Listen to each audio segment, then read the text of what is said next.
హిందువులు తమ ఇళ్ల ప్రవేశద్వారం వద్ద రాక్షస ముఖంగా ఉన్న నజర్ బట్టు ఎందుకు వేలాడదీస్తారో మీరు ఎప్పుడైనా ఆలోచించారా? శివుడు ఈ భయంకరమైన జీవిని ఎందుకు సృష్టించాడో ఒక మనోహరమైన కథ చెబుతాను. ఒకసారి జలంధరుడు అనే గర్వించదగిన అసురరాజు తాను కోరుకునే ఏదైనా పొందగలనని నమ్మి రాహువు ద్వారా మహాదేవునికి సందేశం పంపించి పార్వతిని తనకు అప్పగించమని కోరాడు.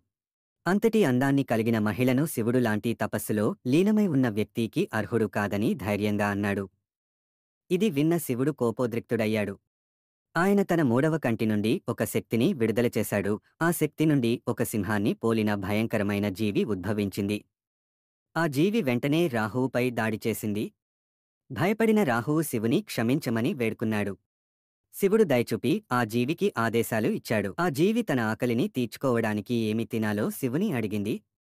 శివుడు దానిని మొదట నీవే నీ శరీరాన్ని మింగడం ప్రారంభించు అని సూచించాడు. విధేయతతో జీవి తాను తినడం ప్రారంభించింది. చివరకు నోరు మరియు చేతులు మిగిలే వరకు తన శరీరాన్ని తినేసింది. అయినప్పటికీ దాని ఆకలి తీరలేదు. తరువాత దాని ఆకలి తీరక ఇప్పటికి నేను ఏమి తినాలి అని మళ్ళీ అడిగింది.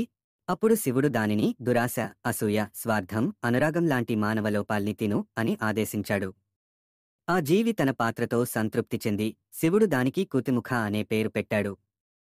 ప్రతికూల శక్తులను నివారించడానికి ఆ రూపాన్ని దేవాలయాల ద్వారాల్లో అలంకరించాలని శివుడు నమ్మాడు.